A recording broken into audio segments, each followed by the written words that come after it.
Welcome again to the Daodejing text movies. This is the last part of the series. This also marks the completion of 50 text movies creation and upload on the internet by me. Enjoy.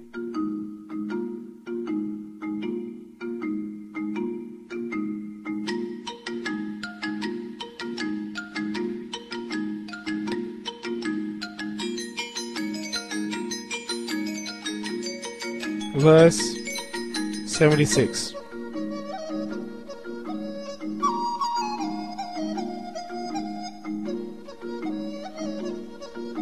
Man at his birth is supple and weak, at his death hard and stiff. So it is with all things. Trees and plants in their early growth are soft and supple, at their death dry and withered. Thus it is that hardness and stiffness are the concomitants of death, softness and gentleness the concomitants of life. Hence he who relies on the strength of his forces does not conquer, and a tree which is strong will fill out the outstretched arms and thereby invites the feller. Therefore, the place of what is firm and strong is below, and that of what is soft and gentle is above.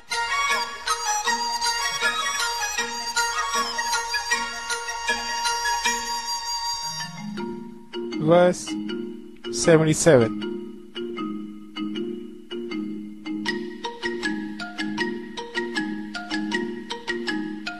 May not the way, or Tao, of heaven be compared to the method of bending a bow? The part of the bow which was high is brought low, and what was low is raised up. So heaven diminishes where there is superabundance, and supplements where there is deficiency. It is the way of heaven to diminish superabundance and to supplement deficiency. It is not so with the way of man. He takes away from those who have not enough, to add to his own superabundance.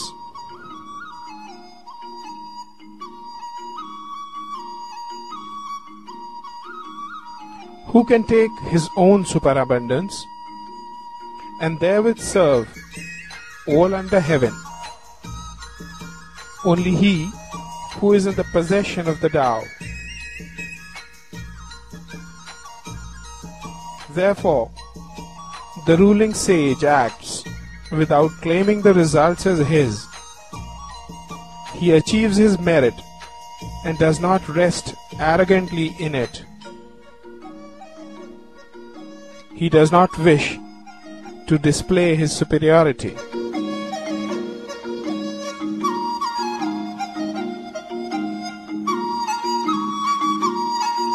Verse 78.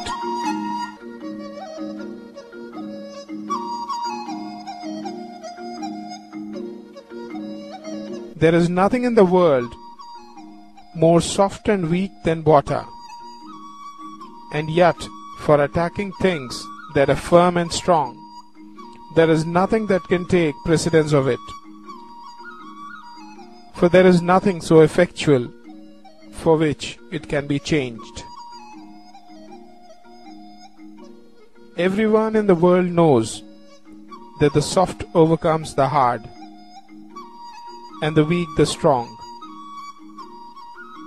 But no one is able to carry out in practice. Therefore the sage says, who receives unto himself the calumny of the world is the preserver of the state. Who bears himself the sins of the world is the king of the world.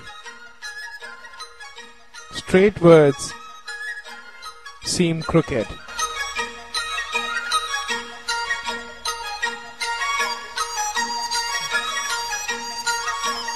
Verse 79.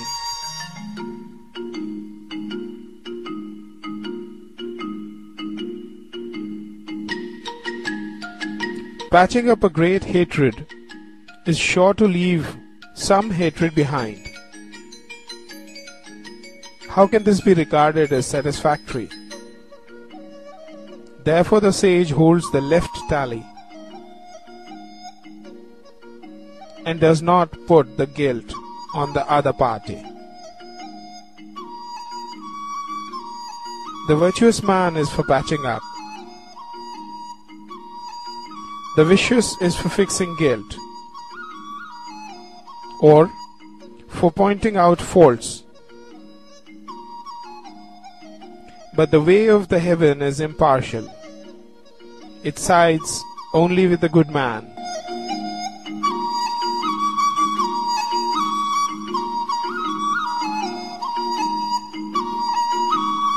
Verse 80.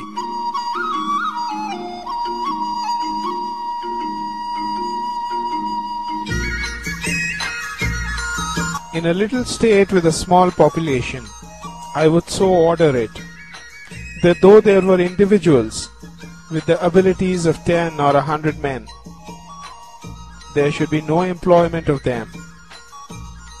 I would make the people, while looking on death as a grievous thing, yet not remove elsewhere to avoid it.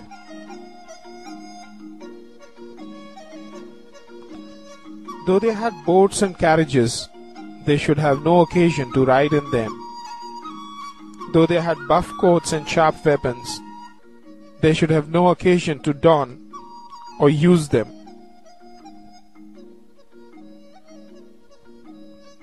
I would make the people return to the use of knotted cords instead of written characters.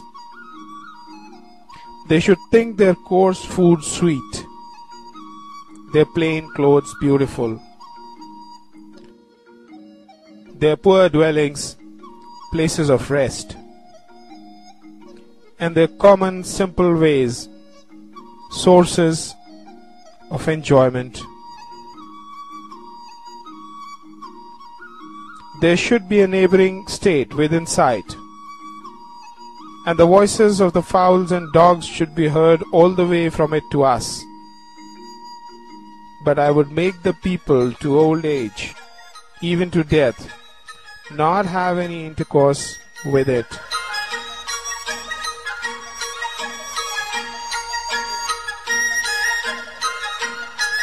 Verse 81.